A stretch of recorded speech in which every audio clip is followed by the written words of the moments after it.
Here to help us out tonight, CBC News Washington correspondent Alex Panetta, the Washington Post, Amanda Coletta, and Ian Lee from Carleton University. So let's dive right in. Our first question is from Andre in Ontario. Let's have a listen.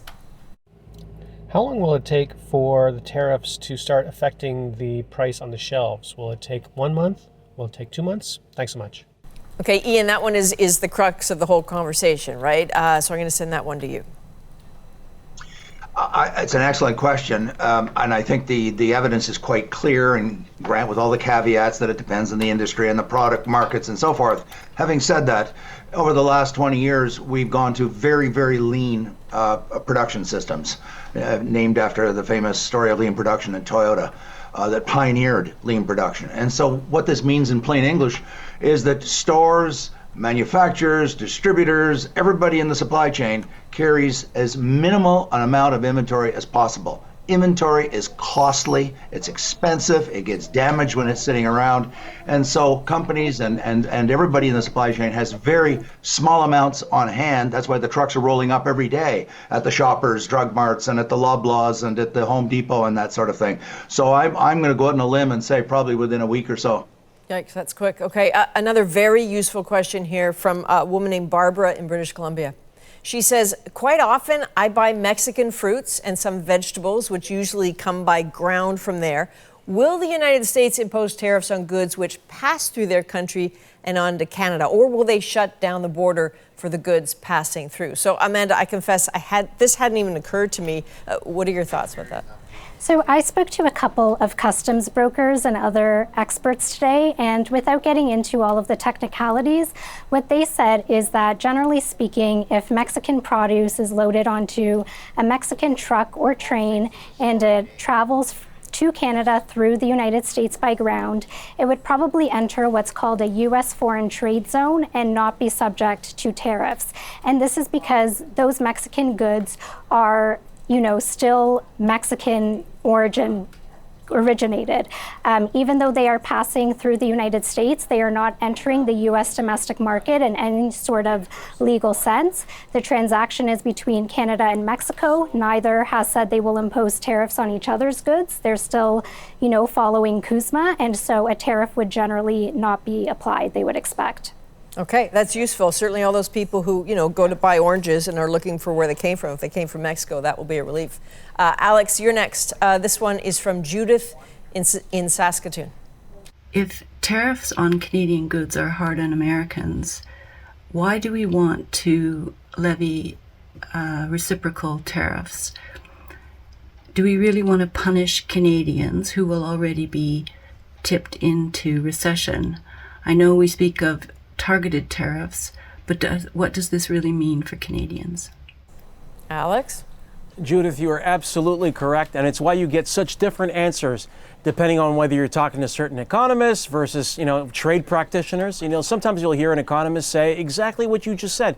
So the counter tariffs are like, you want to shoot yourself in the foot? Okay, I'll shoot myself in the foot too. Whereas some people who do trade negotiation are like, well, no, you need to do something. Otherwise, you're that kid in the schoolyard just advertising, kick me, inviting further beatings. So the idea here is that it's a deterrent. So what will Canada hit? Canada's target list spreads around the pain a little bit between products where we are not reliant on the United States, meat and dairy, products where we can source those goods elsewhere, wine, coffee, peanut butter, and yes, products where we will feel some pain, tomatoes, citrus, for example. It'll hurt there, perhaps. But the idea is you spread it around to ease the pain and not spend the rest of your life wearing a kick me sign. Mm-hmm. And so it also sort of satisfies that emotional urge, right, to be seen to be, as you say, not just turning the other cheek. We haven't... Adrienne, go ahead. I jump in on that? You bet.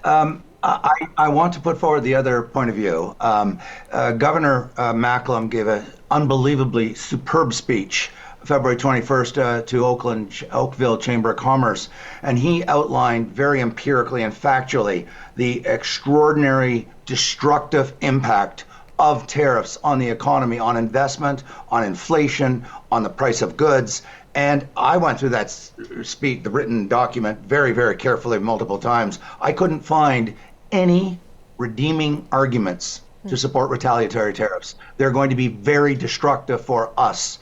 And so putting tariffs on top of tariffs, and remember the Canadian tariffs will be on Canadians. So when the government says 100 billion or 200 billion, that's a tax on Canadians. And then the argument is that somehow going to cause Mr. Trump to change his mind. And, it's such a huge economy. We say these amounts are large. $100 billion is a big amount. Mm-hmm. The U.S. economy is somewhere between 25 and 30 trillion dollars, depending on how you measure GDP, without getting into the weeds.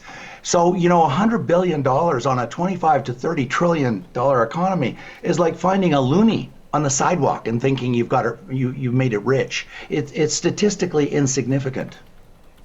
But again, Ian, do you think this is just an emotional thing as opposed to maybe the argument you're hearing from Premier Ford, which is that, okay, we're going to turn off the energy? I mean, would that be more effective? As you can see, I think that retaliatory tariffs are very destructive to ourselves. I think I don't agree with the Premier when he said there's no other alternative. There's many other alternatives. Getting rid of interprovincial trade barriers, cutting off the electricity is certainly, shall we say, a much more draconian response. And I think it will have a greater impact because it is going to impact on the border states that import electricity. So yes, they will feel it much more so than the impact of Canadian tariffs on Canadian taxpayers. Jane from BC wants to know, Donald Trump keeps saying that the U.S. is subsidizing Canada. He and some other Americans talk as if Canada is on the U.S. welfare system. Can you explain in the simplest terms how this is not true? Alex? I want to begin with the counter-argument. Is there a kernel of truth there? Maybe a small one. Is it a gross exaggeration? Yes. So he's talking about two things. He's talking about the trade deficit, and he's talking about U.S. defense spending. On trade, the United States buys more from Canada than we buy from them. Fine. Last year, that trade deficit was something like 63 billion U.S. dollars.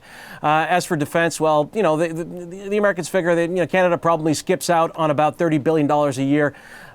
In defense spending, simply assuming the U.S. will protect it. So what Trump does is he takes these numbers and he distorts them. He multiplies them like multiple times, and he ignores inconvenient details like the Canadian trade deficit goes up and it falls with the price of oil. So like I said, there's a kernel of truth there, but he distorts it beyond all recognition.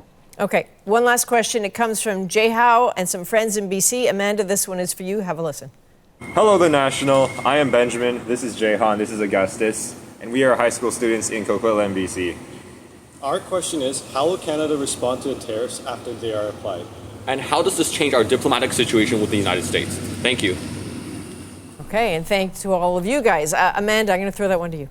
So ultimately, I think it will depend on what exactly we see come down from the White House. In terms of the bilateral relationship, in my lifetime, there have always been bilateral irritants in the relationship, but I can't really remember a time when ties have been as strained as they are now.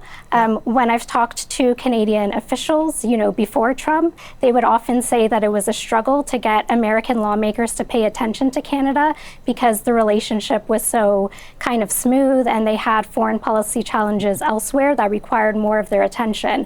Now we have a president who, is not just threatening a trade war, he's threatening using economic coercion to make Canada a 51st state, who has this fixation about Canada and is talking about the country on an almost daily basis. So I think there is a real frustration that Canadian officials don't really know the president's end game, and these are just the first tariffs that might come into effect. There's steel and aluminum tariffs, there's auto tariffs, there's a whole range of other tariffs with different deadlines and different justifications, coming down the road. Well, that's something to look forward to.